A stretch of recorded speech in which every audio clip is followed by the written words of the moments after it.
Hi folks, this is Alan Watt, filling in for John Stadtmiller, and you'll excuse me standing in. I won't stand for the full 2 hours, I'll sit as well. But I got a call about an hour ago asking me to come in. Those who have heard me before hear me on Cutting Through the Matrix, where I go into the histories of this poor old planet of ours that really doesn't belong to us and probably never did, unless you get there before the advent of wealth and money. And this is November the 12th, 2007. Those who can still speak the tongues of Europe, and those who are listening from Europe, look into Alan Watt's Sentient Sentinel, and you can get transcripts downloaded for free with the different languages of Europe. And I have to thank all the staff that helped me out in all this. There's a lot of people involved. Although I could do with a few more of myself here. Maybe that's what the Superman had the right idea. He could duplicate himself and have all these robots doing all his work for him. Kind of like the Federal Reserve. I often wonder if they're all just clones. But that's the world we live in. It's an ongoing show where reality has been propagated to the public, instilled in our minds, helped by our parents who didn't know any better either, and way down the line for thousands of years, because the world is run by a select few families, really, that interbreed like crazy, and have held the incredible wealth. In fact, they decided what wealth was a long, long time ago, and it's very interesting that all of their symbols go back to Egypt, and all of those same symbols are all around us in company logos today, especially the big boys, the ones who own all the banks.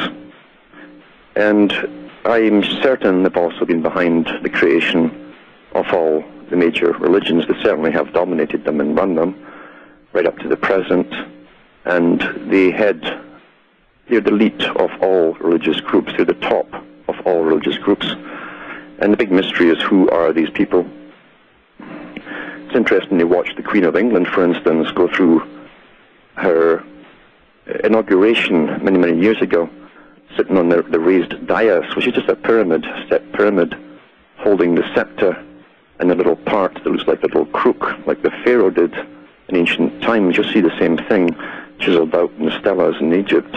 So ceremonies that were carried out thousands of years ago, right down to the ermine round the neck, the ermine, the black and white dots that Nimrod wore, are still worn today, and no one tells us why. Very interesting. But our world has been run by small groups, a small group really of people, down through the ages that moved around, even in ancient times. And we tend to forget that Egypt itself dominated the ancient world for almost 5,000 years. That's a long time. A long 5,000 years.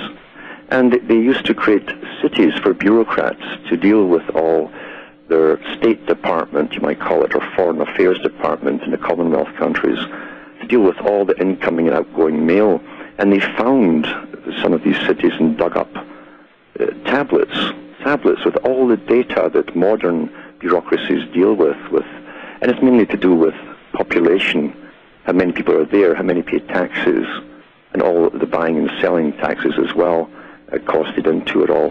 It was a huge business thousands of years ago, and nothing much has changed. Nothing much has changed, except that after moving down through the centuries and pulling their money out of one empire as they create the next, and flattening the one behind it, they're up to the global system now. The world, you see, is the little scepter she holds in her hand. And I'll be back after the following messages with more on this topic. Hi folks. I'm Alan Watt, standing in for John Stadtmiller from Cutting Through the Matrix.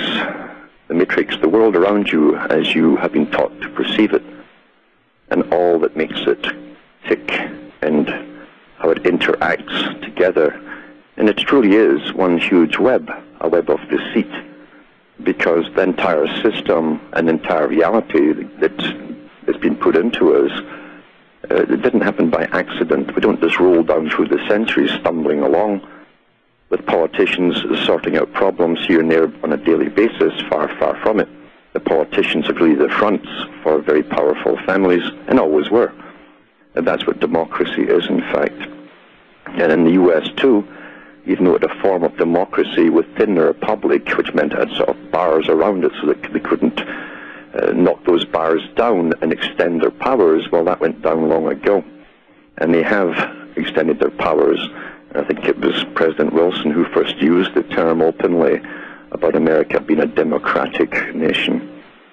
The same man who fronted for other people, very powerful people behind him, and which he admitted to in his own writings eventually, who gave the League of Nations the start, the embryo of a new world order, a world system, a standardized system which had been the dream of the elite for a long, long time. I'm pretty certain for probably thousands of years. And they saw it coming into view, and the best way to get it going was to get world wars going and getting everyone involved in these world wars. Therefore, they spent about 100 years creating alliances, building up to the wars, and then getting the wars started. It wasn't too difficult because young men, who are pretty stupid, by the way, young men tend to be rather stupid. They run on hormones, and the tribal system is still strong within them, and they want to belong. They want to belong to the biggest gang that has some kind of authority over others, and that is approved by the government. And young men having no power in their own daily lives, because most of them come from the working class or unemployed, that's generally how it is throughout the ages, they join the military. I'm not talking about drafting people in from all occupations. These guys join the military, so really they're mercenaries, and they get off on the national emblems that every country's been given with their flags and their various medals and all this kind of stuff.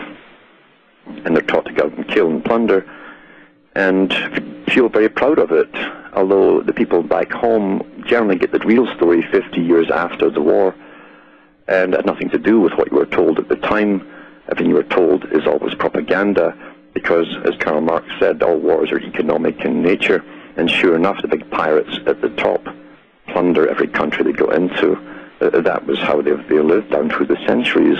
And some of these pirate families are allowed a certain amount of chess moves within this board game of theirs, this board game which is a bunch of rules that apply to them only. That's what knighthood is all about. Knights were sworn, they took allegiance to serve a master at any cost and obey any order they were given. And so the modern knights that came up through the pirate era, the skull and bones, going from the Knights Templars right upwards, and that was a symbol, by the way, of the Knights Templars flag.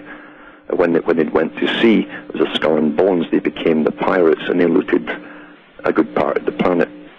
So they were allowed to have competition between powerful families, even though these big families were often related, in fact. And they push each other out the way sometimes, and take over their other countries, but they always spare their cousins. And that's what kings and queens were about down through the ages. They had ongoing wars which are tremendously profitable, and it also serves the purpose of depopulation, something going back to the days of ancient Greece. Now, most of the Grecian islands in the Aegean Sea were just that. They were islands. They could only have so much of a population, and so the leaders of those different islands had agreements that every so often they'd have wars. They'd supply the loans for those wars.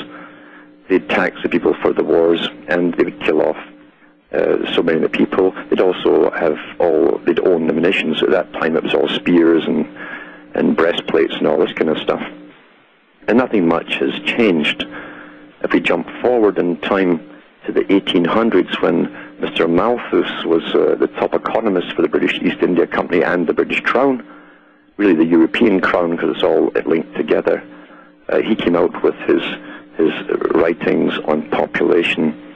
People should read this because he was an economist, and economists factor in future projected populations, debt, how much is owed by nations, how many they'll need to pay off that debt on estimates and all these projections, how many people would be surplus and would eat into that debt, and looking at the poor, who were always a problem for them, they found ways of getting rid of them. And Malthus said that they should put the poor in public housing.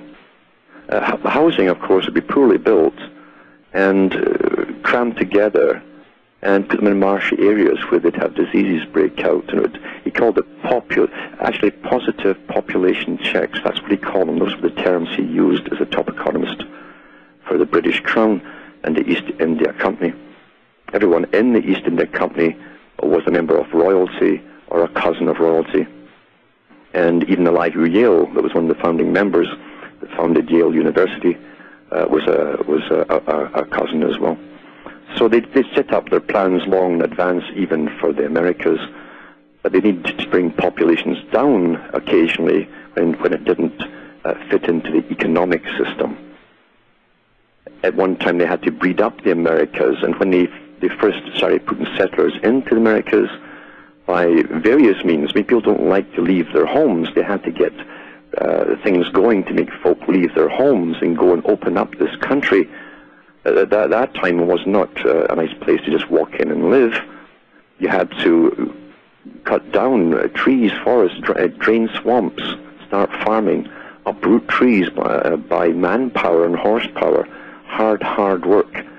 And the death toll was pretty high. Most folk didn't live past 50 in these circumstances.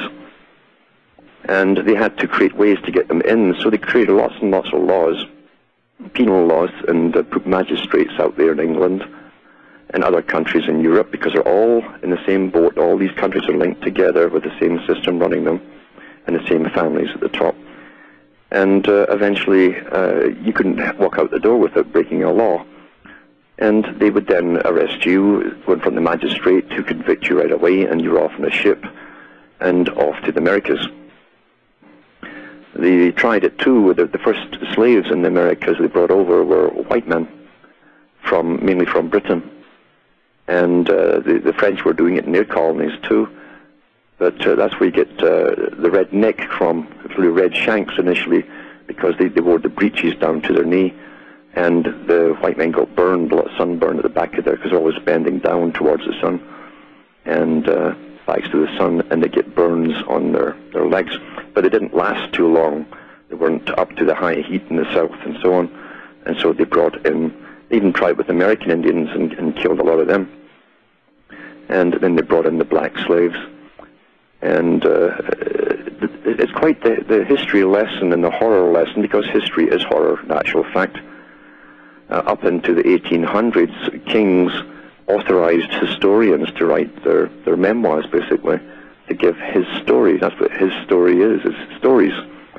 And they always had glowing reports of the king and how beneficent he was and how loved he was by all the people. And it's all farce, it's all fairy tales. These guys down through the ages were spoiled, psychopathic tyrants who were interrelated with all the other kings and queens across Europe, whom they intermarried freely, and they ruled with an iron fist. And right up into the 1900s, they were having public hangings, even in Britain, with people who tried to start unions up.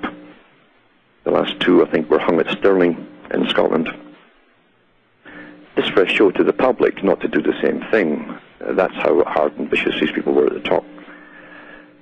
And they also created rebellions. They created rebellions in Scotland primarily, with a handful of clans backing Bonnie Prince Charlie, as they call them, who came over from Italy. He spoke Italian and French. He'd been in exile, and that started off a mini rebellion. And they used that as an excuse to clear the Highlands, the entire Highlands pretty well, of Scotland, and they put them off into primarily the Americas to settle the country.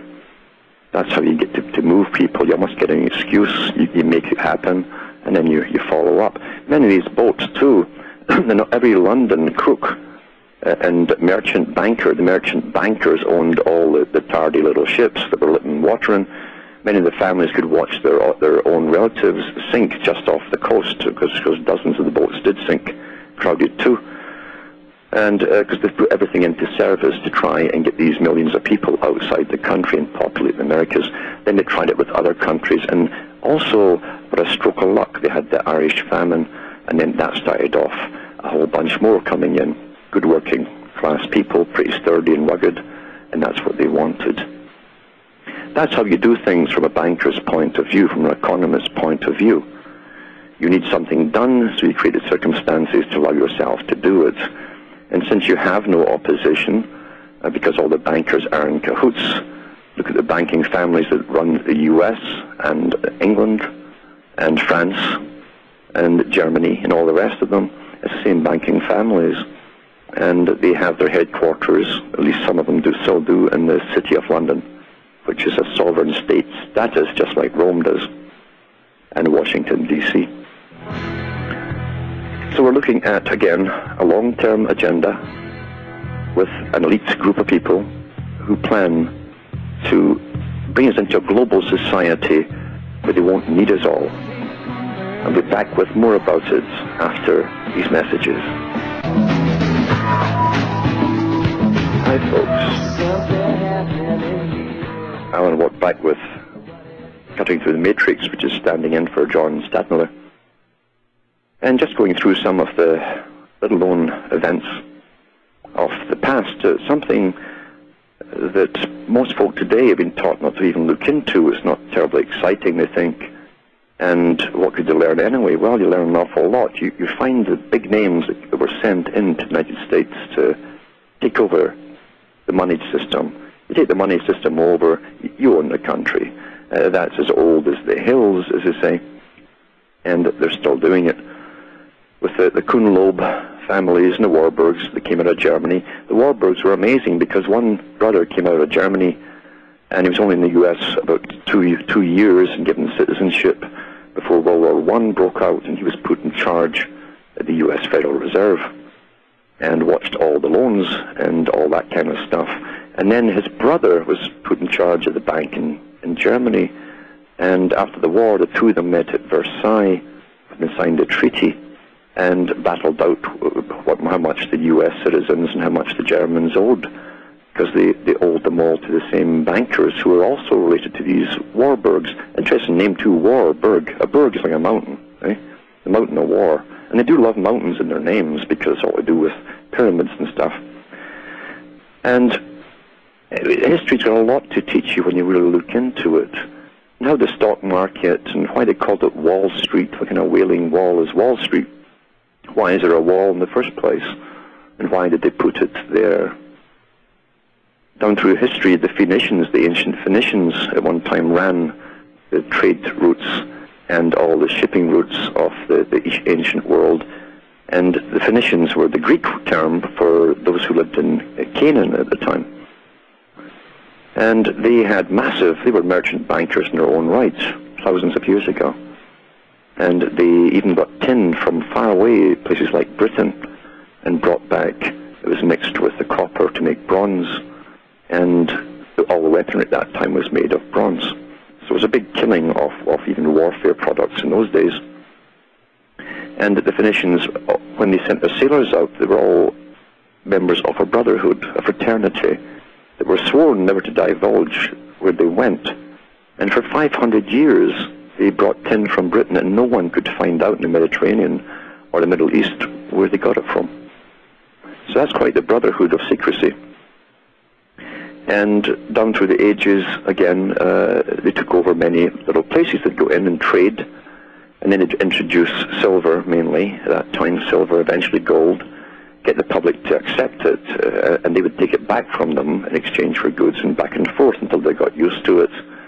And then they would go to the head honcho, the king, and lend him money, and before you knew it, the whole country was in debt. And the king didn't mind because he could live high in the hog and get all the goodies brought in by the Phoenicians. And that's how this alliance, this symbiosis began with royalty and the traders, who were also merchant bankers. They lent money as well. And eventually these Phoenicians had coastal towns set up, which were factory towns, and everybody in the factory towns were actually slaves, making all the produce that then took to other countries and conned the next system and took it over. That's how it was done. When they didn't, a country wouldn't comply, they go back to all the countries that had already taken over, tell the old king there that they weren't happy with this one country that was not going to accept their trading goods and was not going to accept their money system, and they'd go to war with that country. And they'd sit back, and they supply all the armies, of course, too, with all that they needed. and they reap massive profits. Nothing has changed down to the present day. Nothing at all has changed down to the present day. And in fact, if you look at the histories of ITT and General Motors and Ford and General Electric and all these big companies that you think are your institutions, they're really big fronts, all intermerged with the big foundations, which are fronts for the banking system and the fraternities that run the world. These fraternities generally go back all the way to London again, like the Royal Institute for International Affairs and Council on Foreign Relations, same branch in the US, only it's called a different name. Because you're still supposed to think you're an independent nation, you see, only for the taxpayer. And they run the entire world. And during the Cold War, this became more evident when the scientists said this war will be won by those with the best sciences, the most advanced sciences. And it was odd to me to watch every year in newspapers the top scientists in Britain and the US being sent over to Russia to meet the top scientists there. Because if you were truly in a Cold War that was supposed to be very, very real, the taxes were doubling then to pay for it all, and all the nuclear missiles we're never going to use, then why would you let your top scientists meet with the top scientists of Russia when supposedly they're always going through this game of double agent, people getting bought off to the other side? You would not allow that to happen if you thought you had advanced science. You wouldn't let them meet each other. They're the last ones you'd allow to meet each other if the war was going to be won with high technology. But that's what happened, because the Cold War was just a farce to get the people in the Russian side working as fast as it could for peanuts, and to get the US side being taxed all the more to pay for high-tech exploration. That's what it was for. And I'll be back. I think there's messages coming up. Yep, I'll be back after these following messages. Hi folks, on Watt, back with Cutting Through the Matrix, standing in for John Stadtmiller, and just going through some of the history of this very, very old world, of the same con game going on over and over and over by the same descendants of the same families who interbreed like no one else does on the planet. They marry their cousins, sometimes in times gone by they've married their sisters to keep it all in the family. And that also keeps the wealth in the family and all the secrets of how it's done in the family. But we have too much information on them today for them to keep it totally quiet. But they do to give us lots of distractions and fantastical things to amaze us, and that seems to be what most folk like rather than the bitter truth. Now we've got Bob from Texas on the line. Are you there, Bob? Hello? Hello. Hi. Yeah, go ahead. Okay. This may be a critical phone call. Are you okay with that? A critical phone call? Yes. Does that mean the line is going to go hot or burn? No, it means that I'm going to make some statements that you may interpret as critical. Okay, go ahead. You know, you talk very fast. And that raises a red flag to me, because I think you know, there are many matrices. In fact, there's an infinite number of matrices. And you have obviously thought about things very hard, and you selected out one particular matrix, okay? Yep. Now, it's not the matrix that's important of all those infinite number. What's important is the glitch in the matrix, the pieces that don't fit. Mm-hmm. You follow? Just repeat that last part. It's the pieces that don't fit that contain the information.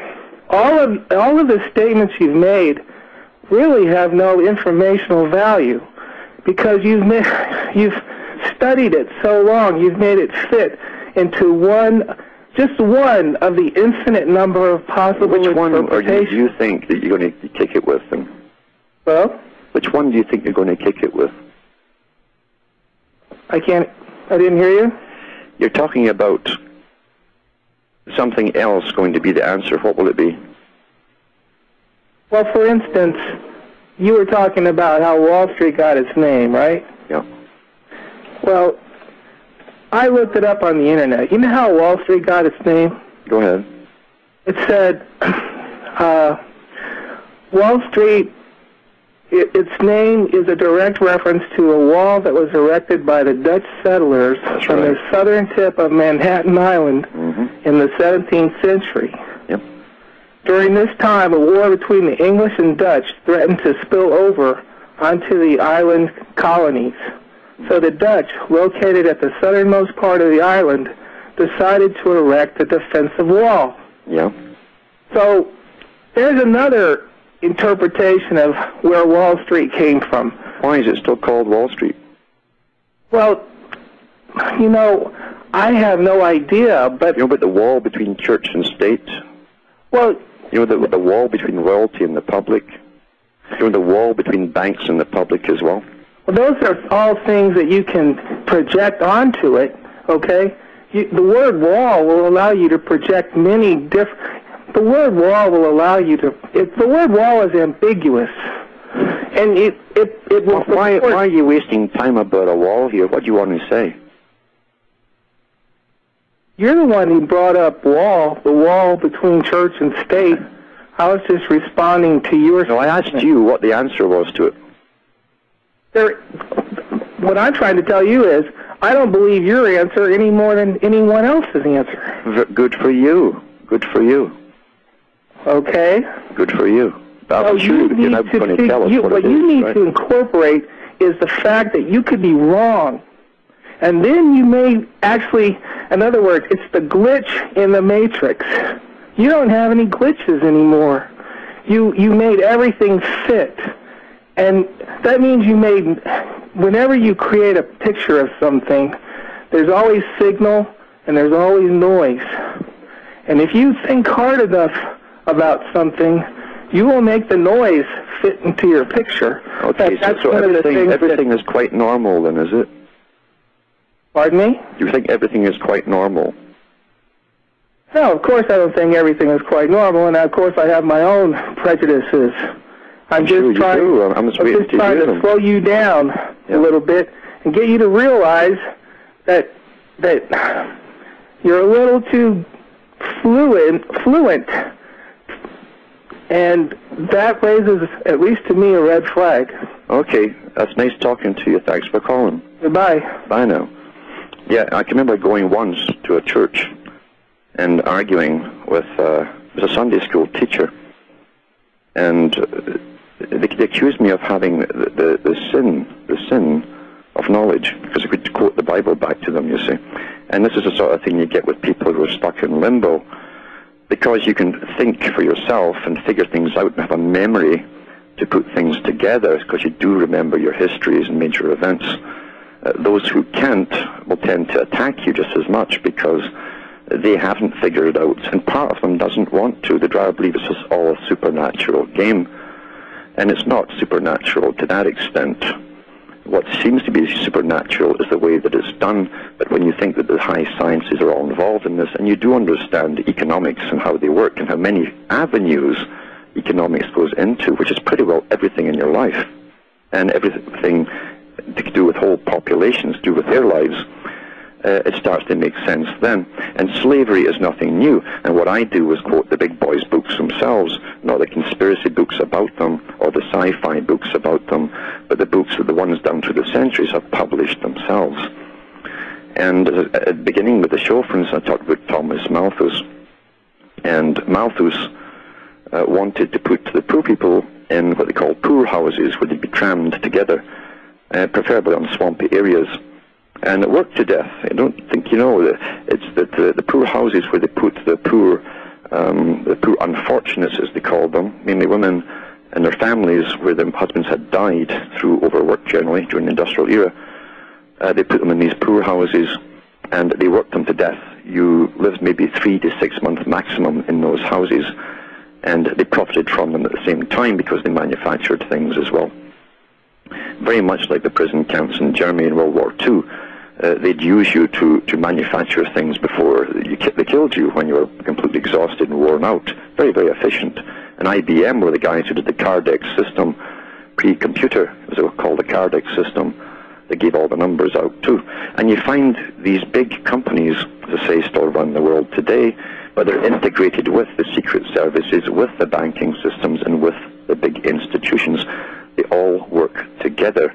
If they did not work together, they'd be at war with each other all the time, because they'd all have different ideas of what they wanted to do with the world. These guys work together towards this new world order of theirs and their planned society.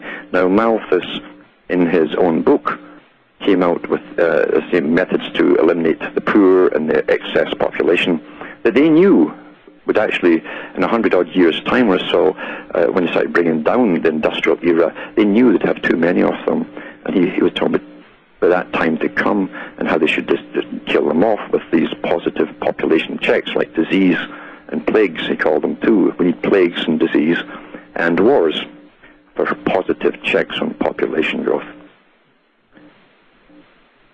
And that's how it really works. And nothing's changed, because here's a story which most people will think is coincidence, especially the last caller. He'll think this is coincidence, because they like to believe in coincidence theories.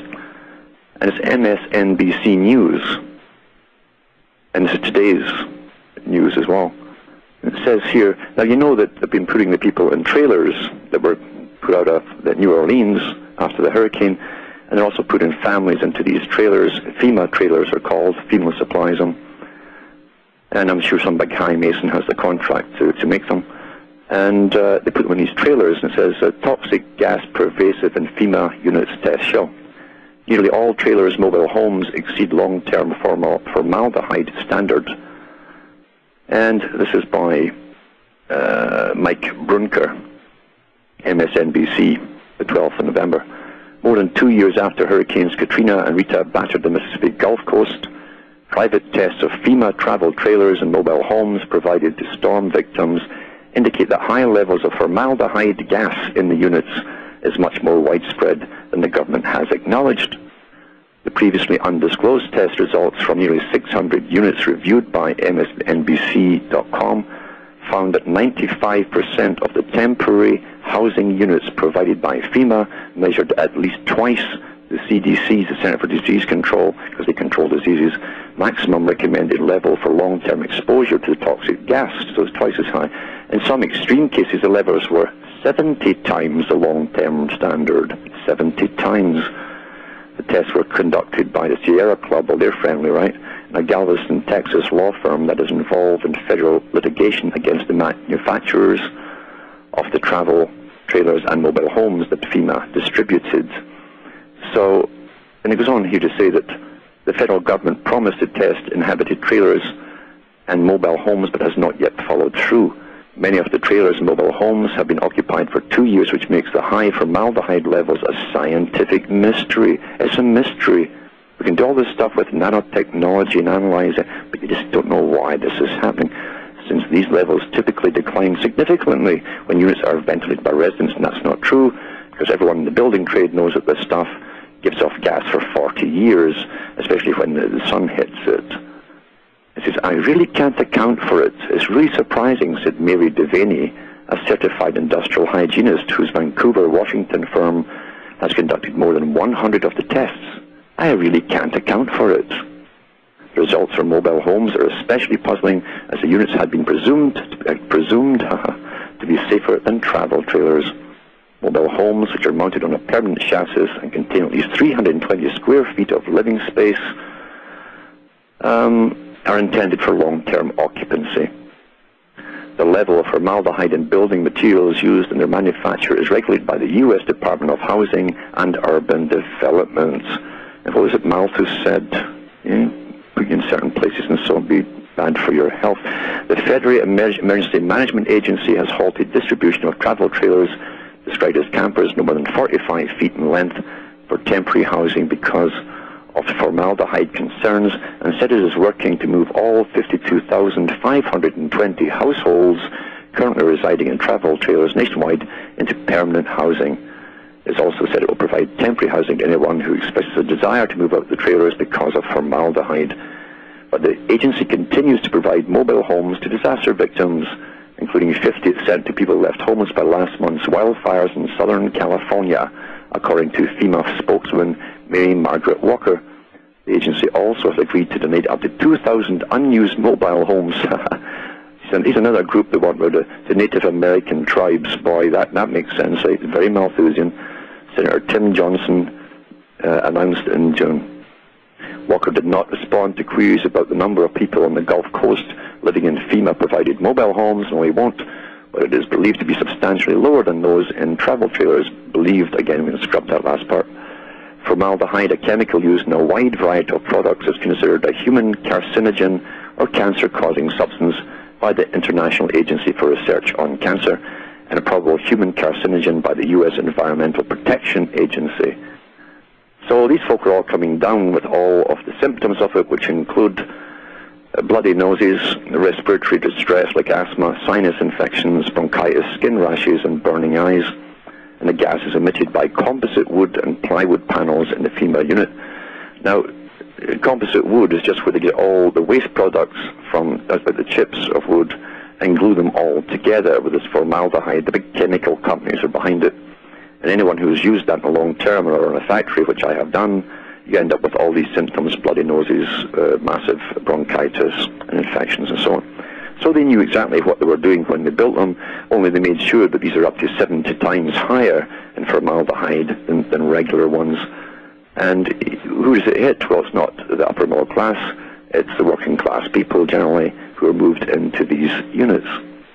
And that's how it's done. We're supposed to think it's all just coincidence, even though all these things, all these boards, etc., are tested in every part of the production for quality control or exceeding certain standards, but they're 70% more likely to give higher doses of formaldehyde. It's amazing they got through, isn't it? What a coincidence, with all these regulatory factions standing by watching. And that's how it works. Now we have another caller on the line. Are you there? Hello? Hello? Hello, yes. Yeah, I'd like your opinion about this latest little Cold War going on between Russia and the United States. Do you think it's for real, or is it bogus? I say it's bogus because, I mean, you understand the history of Russia. I'd like to ask another question and then hang up. I'm at work and I'm also on a cell phone. I don't want to fry my brain, so you can answer. And the second question is, I had asked you once on Dr. Deagle's show about your opinion of the show Lord of the Rings, which I think is great, and I think you would be Frodo defeating the Eye of Sauron, you know, and you were kind of like saying I didn't get the point of it. So anyway, your comments about the Lord of the Rings a little deeper than the last time I'd asked you. So I'll hang up and listen to the answer. Okay. Okay, and but to take the last one first, to do with the Lord of the Rings. So you understand who the author was and where he was based when he wrote that. He lived in the university. He lived his whole life in the university, and he was fanatical on his writings to get the words and the words they would use in this particular language that they used perfect, as though it was a factual language, you see. And he had various high poets, friends, well known and so on, who tried to talk to him often, but he was engrossed in his work. He took this very, very seriously to put out all these novels out. So it was more than just novels, because the ring that binds them all is the ring of its interrelationship or intermarriage in a sense as well. It's the different levels that run the world of royal levels, and then you have economic levels, the banking levels, then you have the literary levels that give you your thoughts and novels and write movies and so on, scores, and then entertainment. All these things are part of the other rings, but it would bind them all in their ignorance. It would bind them all, especially the peasants down below. They'd be bound by this ring, interlocked forever. And I'll be back after the following message with more on this.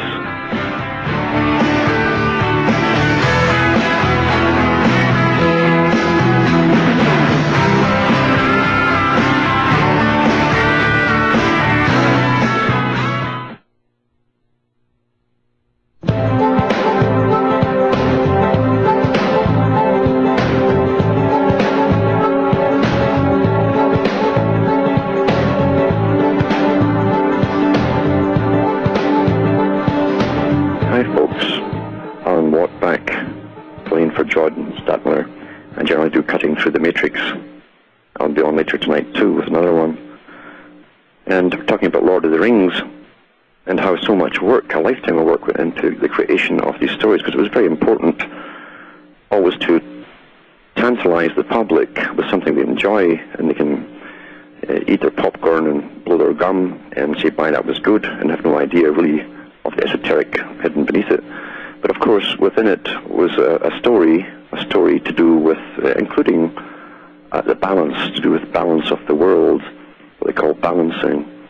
And you had the different categories of, in a sense, humanity, all coming down from the fairies at the top, and the perfect ones, all down through the categories, and right down to the ones with the big feet, the hobbits. And that was the peasantry. That's what that also was depicting. So it wasn't really that pleasant. But those, what it was also telling you was that those who become illumined at the end, the last one, they become illumined, can never go back to their own people. They can't go back and fit in. They know too much. They've seen the light, as they say, because they're illumined, and they go off into the ship to the land of the blessed, where all illumined ones go and live forever. And that's been a goal of elites in all ages. That's why the pharaohs entombed their bodies, hoping that somehow they could preserve them forever, maybe one day re-inhabit them or activate them. Didn't work too well because they soaked them in bitumen. In fact, they boiled them in them, and rather destroyed everything. But it shows you that the thought was there. The thought was there, and they did a good job. As far as Russia and the US is concerned, if we go into the Bolshevik Revolution and read who funded the Bolshevik Revolution, and you'll find that the banks of New York and London, the big bankers, has always funded it into power, and funded it all through until it became the Soviet system. And 200 families moved in at the end of World War I into Russia to rule, and those families still rule today. They still rule Russia today. Very wealthy families. And some of them, like Trotsky, or Bronstein, whose name was, from New York. He changed his name. He was from New York, and he became a leader of the revolution over there too. And the Russians thought he was actually Russian, but he wasn't. And those same families still run Russia today. So it's all a cozy group, all talking to the same bankers.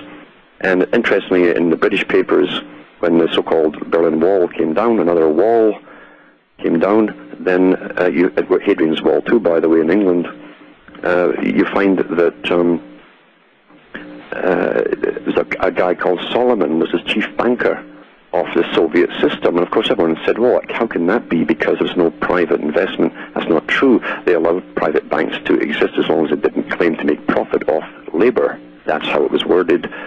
And this guy left the Soviet Union with the wealth of the Soviet Union, that whole era, and he went over to see who? His cousin Rothschild in England, and that was in the British newspapers at the time.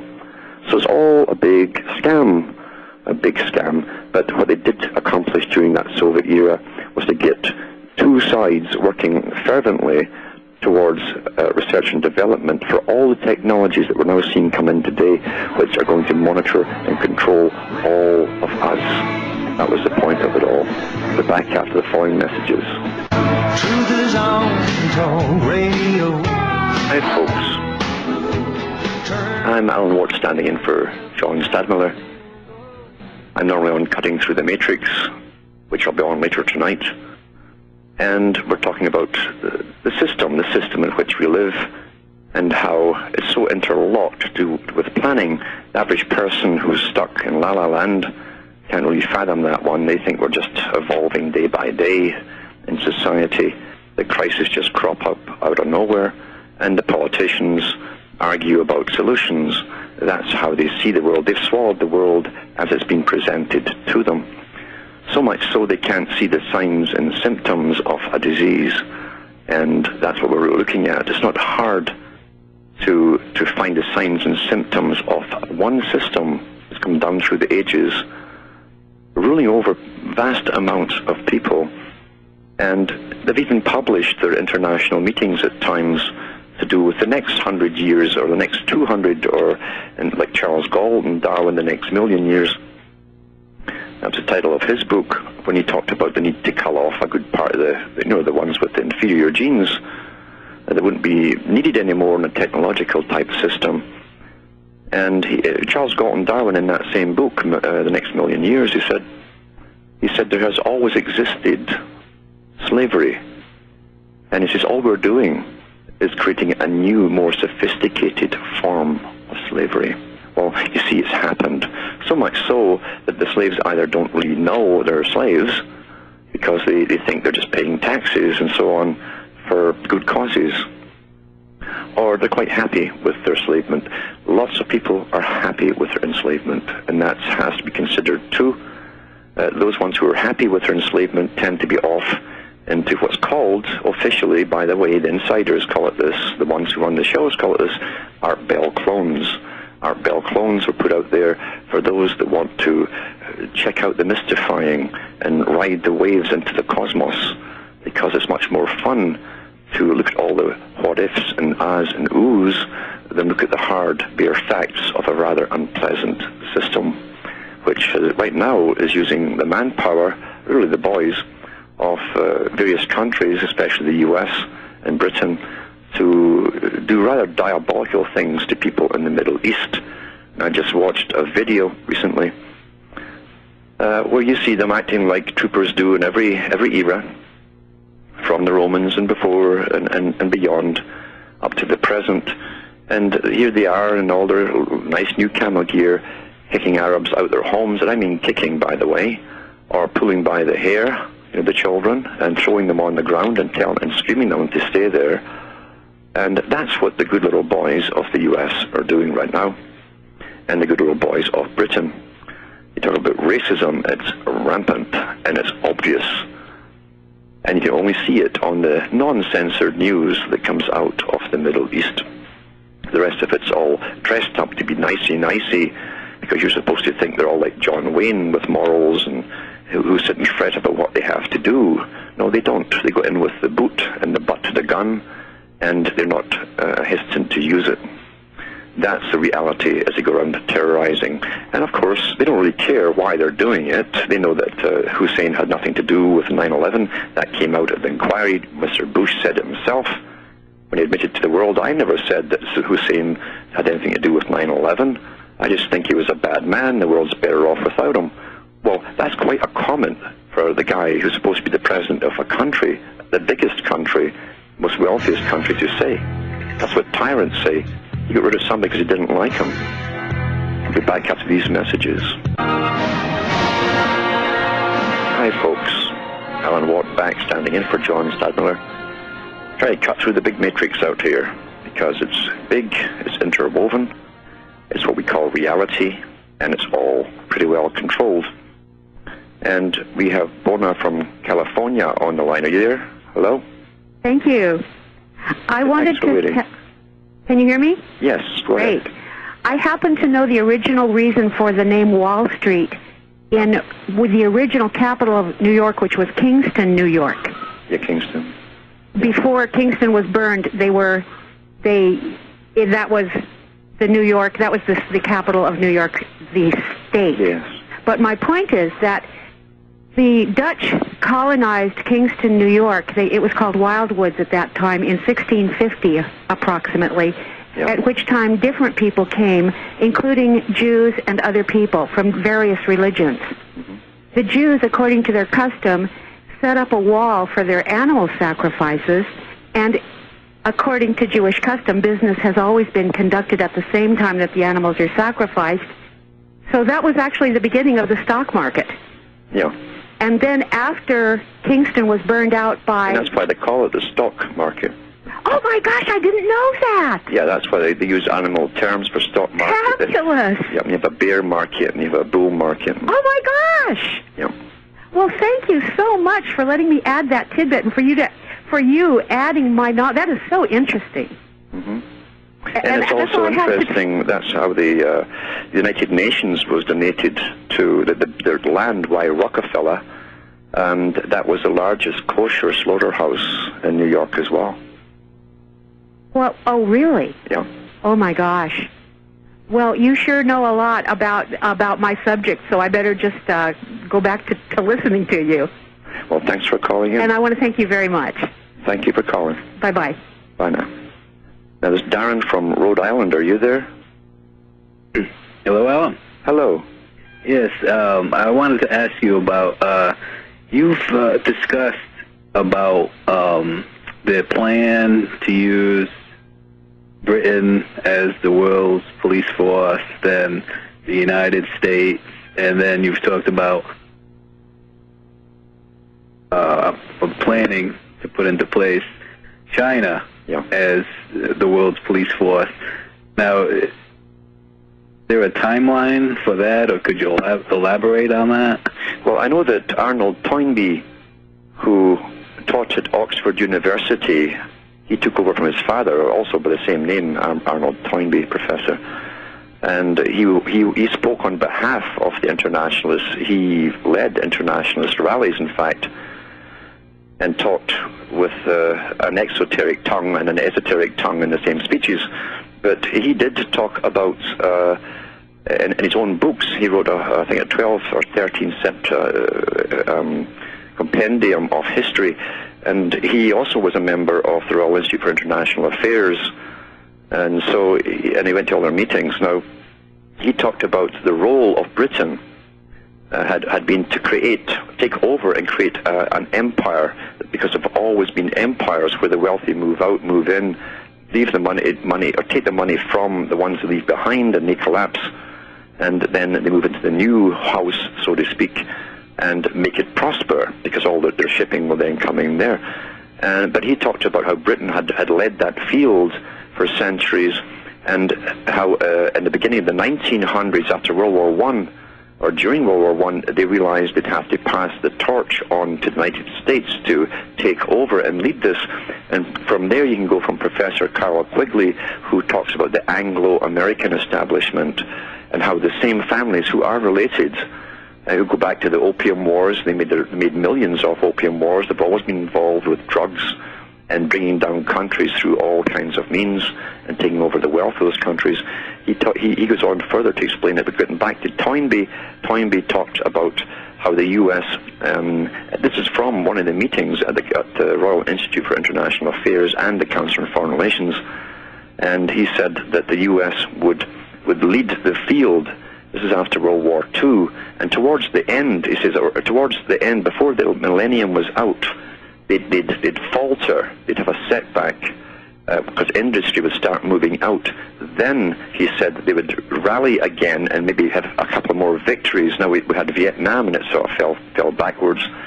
And then you had little ones after that. He said, then eventually it will fall again after the main one, which will appear to be winning. And then China would be set by that time and into the next millennium to take over as a policeman of the world. So basically, in the 21st century, sometime China will take over as the economic and military superpower. That's right. That's right, and we're pretty well there. The U.S. has one last job to do, and that's to standardize the complete Middle East under the same system. In fact, I read from a reporter, it was in a newspaper, he was one of the advisors around the president, and he blurted out something. He says, well, there's always been an empire, he says, and this is the empire of the new American century. That's the group this crowd all belong to. And they said, we shall give you your thoughts, and you'll believe them, and we'll give you different versions of the thoughts, then you'll believe them too. He says, you'll believe whatever we tell you to believe. That's how arrogant they are.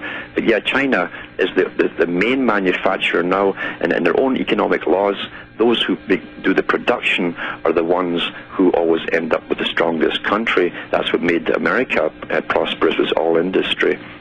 And China's taken over. We're now a service economy back here, and service economies, according again to the same economists that amalgamated Europe, can only paddle the water for so long before you go under, because you don't produce. Yeah. So you can't pay the tax money. The tax base will be in China. Yeah, that's largely what the United States has become, a service sector economy. Yes. So that it really it'll come down to fulfilling the U.S. in respect to the United States finishing off the job in the Middle East and keep us, them, so to speak, keeping us going until that job is finished. But then once that's done, they'll just basically pull the plug, pull out, and establish China as the new superpower. Yeah, Jacques Attali, who was the advisor to various French presidents and who was one of the spear leaders who drew up the European Union, he wrote a book called Millennium, Winners and Losers in the Coming New World Order, published about 1990 or 91. Before he left, I went as to one of the head departments of the United Nations. So get a hold of that book, and in it he said, the next boat people will be those leaving the Americas, mainly the U.S., looking for work abroad because there'll be none at home, because all the infrastructure has been pulled out of home. And that's happened. You see, all the factories are now in China, and that was done deliberately. And as you're finishing off the Middle East, they're already devaluating your dollar because you have to merge with Canada by 2010. That was all agreed with the free trade negotiations before the NAFTA negotiations. And now they're signing it every year, and they have 3 more to do to 2010. You'll see Hoover's in next year, and the Prime Ministers of Canada and Mexico signing the next agreement. These are all further integrations. We're interlocked now, and they admit on the news in Canada that your security agencies, your CIA, FBI, are totally integrated with those of Canada. They're also merging the tax base, by the way. I don't know if you know about that. They're merging the tax base and all import duties together into the same system. In fact, certain high bureaucrats in Ottawa in Canada can now, in certain departments, can look for equivalent jobs stateside. They can ask for a transfer to the ones in Washington, D.C., and vice versa. We are integrated already. Yes, that's certainly true. So they discuss how Americans will be fleeing the United States into other countries such as China? Wherever they can get in. Wherever they can get a job? Or... Yeah. Oh, wow, that's very interesting. All right, thanks a lot, Alan. Thanks for calling. And there's Rick in Nevada. Are you there, Rick? Thanks for having me, Alan. How are you? Good, are you? I'm surviving here. Good. I have 3 or 4 points I'd like to make quickly and then get your feedback on them, if I may. Okay. First off, it's a very recent development, and that is the rapid disappearance of the machine tool industry in the United States, which represents not only part of the means of production, but the means of self-defense for a country. Yes. Yeah. Also, the United Nations has been outfitted with ammunition which will penetrate the armor of local police forces in the United States. Yes. This is a cause for concern. And my third and fourth points are the Sunni Arab Muslim group, which recently sided with the United States military against Al-Qaeda. Yeah. I have to admit that I find this a cause for concern, because this may give people the false belief that this is, after all, a just war, when it is, in fact, an unjust war and a genocide. It is a genocide. I've got so much footage come in of people blown up and shot down, and children and women and the U.S. troops. I mean, kicking these people like you wouldn't believe. I don't doubt it. It's disgusting.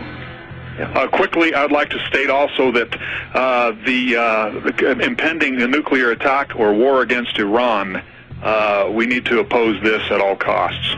Yes, Thank absolutely. you. I'll be back after the following messages. Hi, folks. Alan Watt back, filling in for John Stadtmiller and cutting through this jolly old matrix of ours. I shouldn't say ours because we didn't design it. In fact, we've just noticed it, at least most of us have. And it's all around us. And to finish off from the last caller, the Guardian Unlimited on 10th of November put up an article about Abu Abed, the U.S.'s new ally against Al-Qaeda. It goes down to mention this particular character. It says he's got the manners of a mafia don, who's a warlord. He was formerly an insurgent, supposedly, for Al-Qaeda. And it says here, Abu Abed, a member of the insurgent Islamic army. Insurgent means people who are coming into the country to fight. Has recently, the Vietnamese were called insurgents too, by the way, has recently become the commander of the US-sponsored Ameria Knights. There's a knight thing again, a brotherhood, you say, fraternity. He's one of the new breed of Sunni warlords who are being paid by the US to fight Al-Qaeda in Iraq. Americans call their new allies concerned citizens. They're concerned citizens, these mafia dons. That's what they are, but the US has no qualms at hiring, mass murderers, basically. They've done it before. In fact, as I say, in New York, according to some books out there, Wall Street, The Rise of Hitler by Professor Anthony Sutton tells you that New York had no problem backing him too. Neither did Ford and all the big boys, including some of the Bushes. They were put up for trading with the enemy all through World War II. Nothing's new with these pirates, and they hire crooks all over the planet to do their dirty work. So there's nothing really new in that. Now we have Rusty from Alabama. Are you there? Yes. Hello. Alan. Yes, go ahead. Yes, I have 3 questions. I'm really curious. You have such a huge wealth of knowledge. I'm curious about your education, how you accumulated this knowledge. Yep. Your belief system to combat it, and behind how to combat it, I guess your strategy. Because you speak and it's you seem kind of ambiguous to me. I can't find any real strategies or goals on how we should move forward. Yes. So I'd just like to hear your response to that. Well, the strategies really are non-compliance. Non-compliance. You see, everything that's run in this system, even in ancient times, had to do with training a population that everything they were taught was true. Right. And that this hierarchy had the right to rule over them and use them for workers, even before they used taxes. Taxes came later. They used the people for workers, like slaves, and they actually taught them this was normal. This was a normal way of life. In India, they taught people that it was your karma. That's why you were a slave, and they taught you to believe that. And so you never thought about becoming something higher. You were taught it was impossible to get bad karma, and so you accepted your lot in life. And that's how they all rationalized it with each other and their tremendous, awful poverty. And Egypt did the same thing, and it goes on today. However, for the last few hundred years, since at least the advent of the term democracy, which was a front for the system, as the politicians are, their front groups, the same aristocracy and elite still run the world today. Are there any examples, though, in history that you can think of where a culture effectively combated this system? Because it's so linear, the way you explain history, it's almost like it's an unbroken chain of oppression. Yeah, down through the ages there's been people, the Spartans tried to keep their own monetary system, and the Trapezi, the moneylenders, they called them, came in, and they already had wars all over that area as they took country after country down, bribed off the local priests and had them working on the public's minds. But the Spartans stood them off for a long time, an awful long time, in fact. And they continued to use iron, an easily obtainable form of currency. They used iron to the bitter end rather than accept the gold and silver that came in by these looters and these characters who had access to all the gold and silver mines. Yeah, I guess it's timely because Alex Jones's film Endgame's coming out, and it's at this point in history where I believe that it's for the whole shoot match. We've got to have some way of finally once and for all.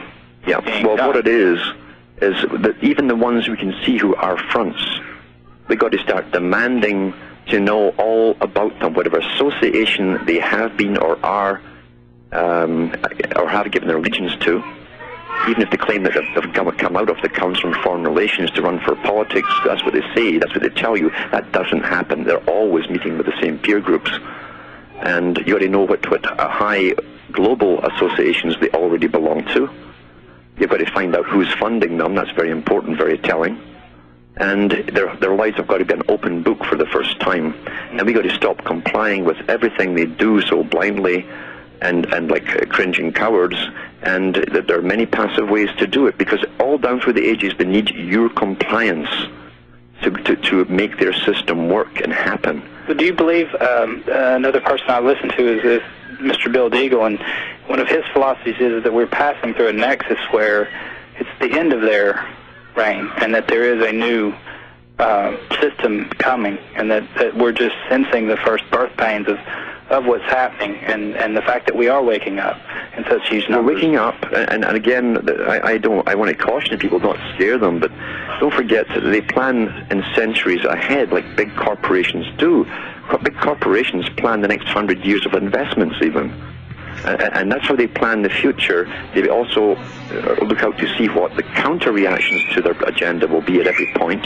So how do we snap out? That's my question. We snap out and stop following blindly the leaders they present to us, and start becoming humane again to each other. I'll be back after the following messages.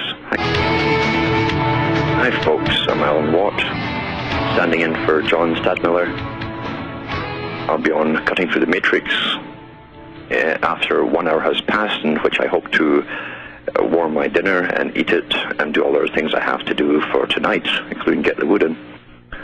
It's rather wet wood because it's raining like crazy out here and has been for days. We're all shrinking, and I think it's really a plot to make us all small so we can fit in matchboxes, and that'll solve all their problems with eating up the world's resources, won't it?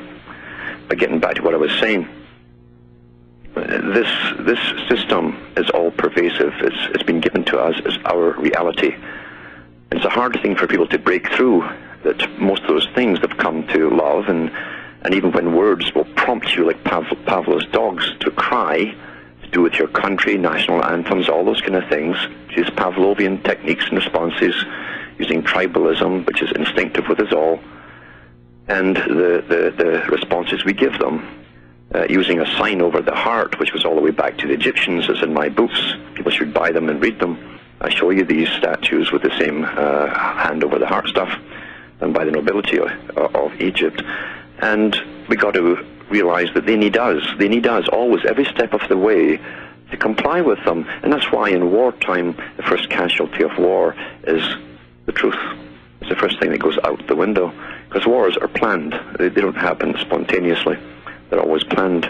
And you find even with the School of the Americas, that's based at Fort Bragg, they now changed the name to a much more fuzzy, nice-sounding name. Some School of the World or something, since the world is a target, where they train people to go all over the planet as terrorists working for the government and start wars. We've got to stop supporting all of this so quietly and calmly and live in fear all the time. When your own government makes you afraid, you know something stinks to high heaven, something is rotten somewhere, and you better go by your instincts. You got to start talking about it rather than all keep quiet and change the topics onto nice fuzzy things or what's on television or the latest sports results. You got to go back into it and talk to people about things that they have to talk about because it involves everyone here. This is not a nice agenda. It's a global agenda. The U.S. has pretty well financed it through the taxpayers' money. They've kept the United Nations afloat, that other big front for the big corporations, this world system. And the corporations are all in bed with the big foundations and the media, and with all the old establishment, the establishment of the established families that go down through the ages, holding on to the wealth, always getting more, always profiting, and always keeping it in the families. It's been like that for thousands of years. And it's got to stop. And they hope to use high technology. All the stuff that we paid for during the Cold War was to track, trace us, and monitor us. And I've read lots about that from their own sources. And we've got to stop this before it gets any further. It's gone too far already. In fact, someone has to eventually, in a new system, come in and throw all those laws out the window, because we have the right to privacy. People had wars in the past because there was no privacy when we lived in the feudal system, but now we're going into the new type of corporate feudalism, as Carroll Quigley called it, where the CEOs will run the world, the big pirates. Then we're going back into the same feudal system where there's no privacy. We're all owned. And we can't have that, can we? Now, get on that topic there, he's an intel official saying in the U.S., goodbye to privacy. This was called November 11th, 11:39 on My Way. And it says here by Pamela Hess, Washington, top intelligence official says it's time that people in the United States change their definition of privacy. Remember, Bush changed the definition of freedom. He called it the new freedom. You better look into that, because that really was an official statement there, a legal statement. It's been changed. So now you have to change your definition of privacy. It's time you all changed it according to this particular official. Privacy no longer can mean anonymity, says Donald Kerr, the principal deputy director of national intelligence. Instead, it should mean that government and businesses properly safeguard people's private communications and financial information. Kerr's comments come as Congress is taking a second look at the Foreign Surveillance Intelligence Act. Lawmakers hastily changed the 1978 law last summer to allow the government to eavesdrop inside the United States without court permission, so long as one end of the conversation was reasonably believed to be located outside the U.S. That means, I guess, outside Washington, D.C. The original law required a court order for any surveillance conducted on U.S. soil to protect Americans' privacy. The White House argued that the law was obstructing intelligence gathering, which is snooping. The most contentious issue in the new legislation is whether to shield telecommunications companies from civil lawsuits for allegedly giving the government access to people's private emails and phone calls without a court order from 2001 to 2007. Some lawmakers, including members of the Senate Judiciary Committee, appear reluctant to grant immunity. Suits might be the only way to determine how far the government has burrowed into people's privacy without court permission.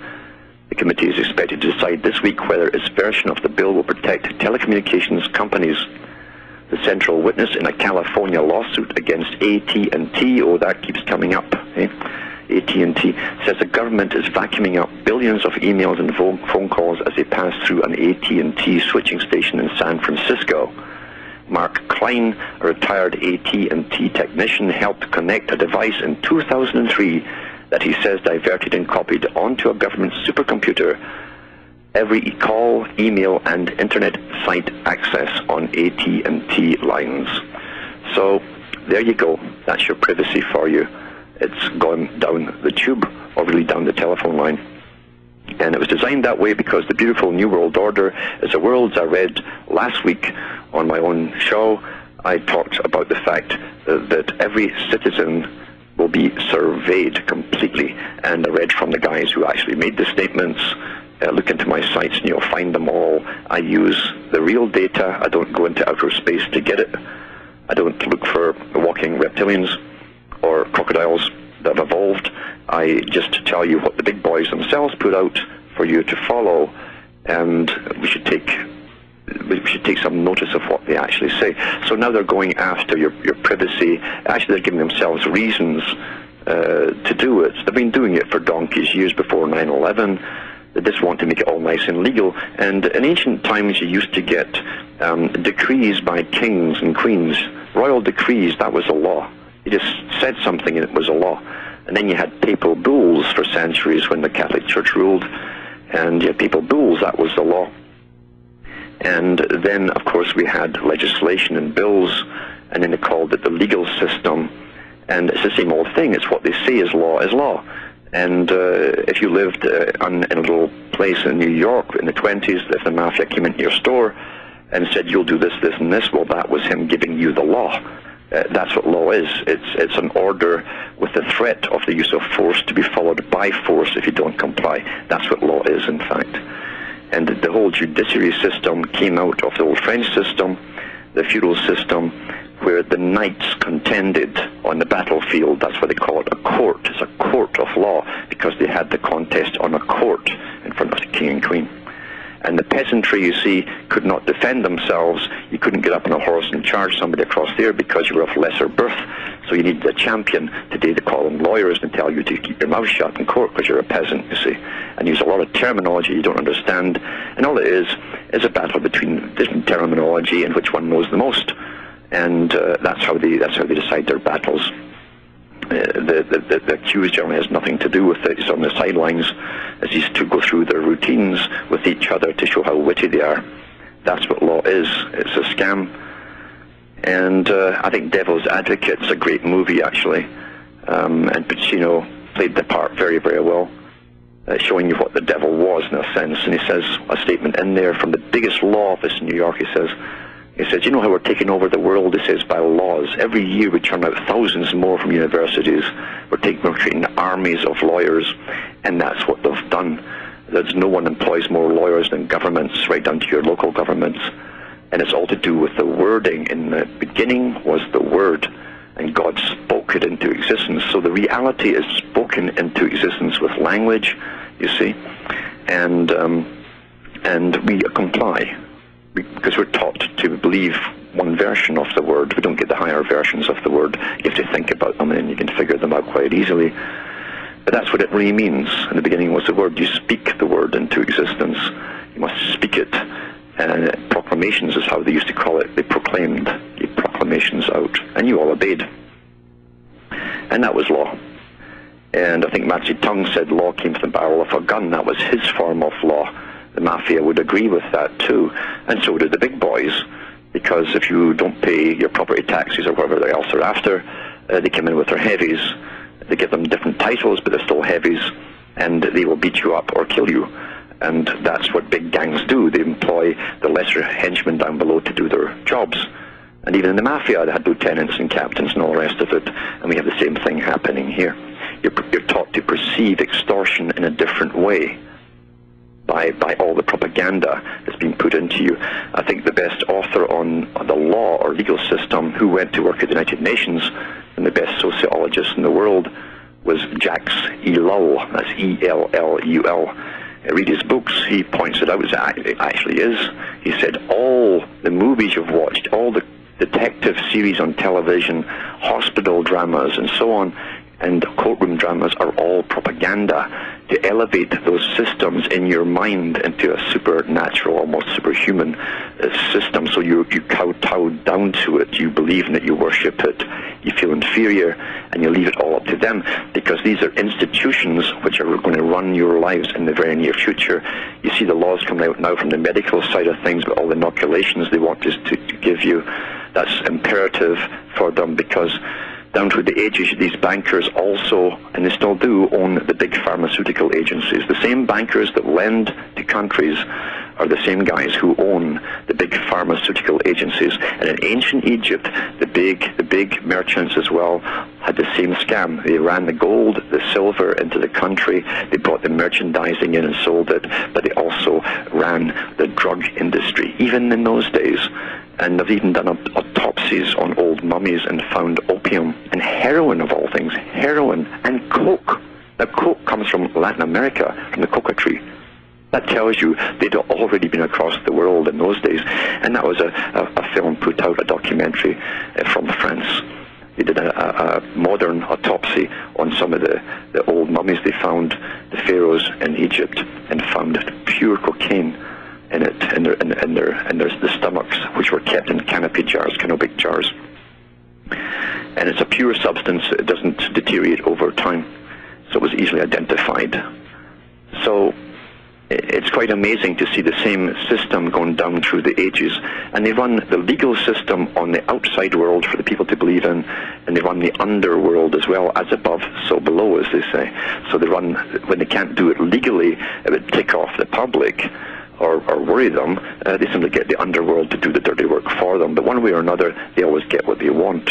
And if you look into the histories of the Rothschilds, for instance, their name was Bayer. They still own one of the biggest pharmaceutical companies in the world, and so did the other big ones too, own Sandoz and other companies, the big boys that make the drugs. But they also run the other side of the drug industry, because those big boys financed the wars. They financed Britain and the US and the opium wars against China, and that's how they brought China down. They brought in all bales of opium from India and Afghanistan, because that was the opium triangle, as it was called at the time, the Crescent. And they brought it in ships and dumped it into China to addict as many people as possible, to bring down the will of the Chinese not to resist them and bring the culture in. They wanted to get in and loot the country, and for a while they did get a hold on eastern China. They had divisions on the seaports, split up between the French, the Americans, the British, and so on, until the Boxer Rebellion, and the Boxers kicked them out. So, but they never gave up, of course, never gave up. So the better way to do it was to eventually pay off the guys, give them a system called communism. They all thought they were going to have their own everything, put in your own men at the top, and then you industrialize them down the road, and they become the top communist capitalists of the world. Quite an amazing system, isn't it? Because officially China is still called communist, although they're running the biggest capitalist system of industry we've ever seen. And we're supposed to believe all this is quite natural, but the same bankers made China, the same official establishment, old families, made China what they are today. And they own China, they own the top officials there too. It's all done through brotherhoods and associations and fraternities, by the way, right down to the lower officials. So nothing has changed in the system. If you behave well and you work towards the great work, as they call it, they give you knighthoods. And it's quite amazing that after the 1800s, when the second constitution was created in the U.S., that they agreed not to give official titles to any American politicians or citizens. Well, look how many have been made sir in the last 20, 30 years. I think Kissinger and different ones have all gone over there and been knighted by the Queen. And no one talks about the fact that they were not supposed to be so, because they now work for the Queen, who still, under their own titles, run and own a good part of the world. They own the countries. The Commonwealth countries are not democracies as you think they are, because every official in Canada, Australia, New Zealand, and other countries swears allegiance only to the Crown, to the Queen, and all her descendants to come, not to the country they're serving. That's how real it still is. So democracy was a sham to begin with. But it was a good sham because they found from the 1700s that people would eventually rebel every 5 or 6 years. And so what you do is you get an election every 4 or 5 years, and they vote the last bunch of corrupt guys out and get the new bunch of corrupt guys in. That's how democracy works. It stalls rebellion. It's a placebo to the public, and the elite can go on their merry way with their plans, which is a global society, and they've published much about the global system they wanted to bring in. The United Nations, again, that beautiful straw dog there, that goes under the beneficent sham of helping, and actually is the biggest war hog on the planet.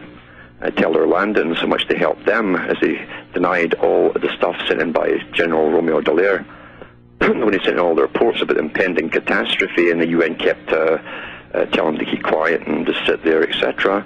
And then the slaughter started and continued unabated, and it broke that man pretty well broke him. Living through that, he could not figure out, and still hasn't, by the way, the UN didn't done that deliberately, because they don't want what they call useless eaters. Now, we're back after the following messages. Hi folks, Alan Walkback, standing in for John Stadtmiller. Listen later on, I'll be on again after 1 hour on Cutting Through the Matrix, where I go into a lot of these problems we face. And yet it's not all hopeless, because people are really, there's a lot more people waking up at different levels to be sure, but when people start to be aware, even through intuition, if nothing else, if they haven't been affected yet financially or whatever, intuition is starting to wake up and scream that something is very, very wrong, and they're starting to talk.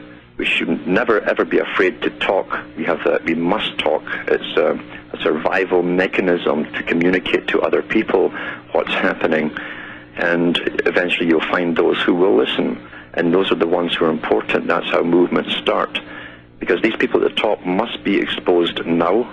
Their plan is published. They want to vastly reduce the population.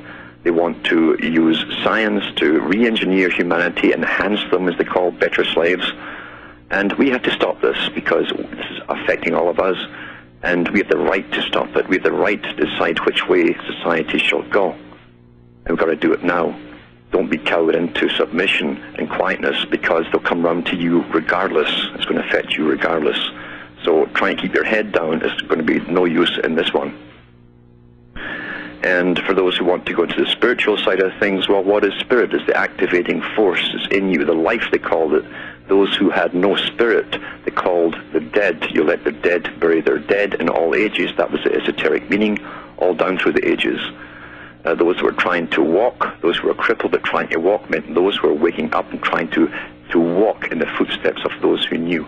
That's what it always meant. You give the information to those ones. They don't know all the facts. Give them the facts, and they will become active. They'll walk very quickly. And those that don't want to see, they're the blind. You can have a hard time making the blind see. They don't want to see. That's a choice. But you can also get through to some of them eventually with persistence. And that's how things are done, because it's our lives are at stake. It's the children that are coming up. Their lives are at stake, and those who are yet to be born as normal human beings and not these modified types of beautiful new slaves for the elite's utopia. That's what we're facing, and that's what we're fighting for.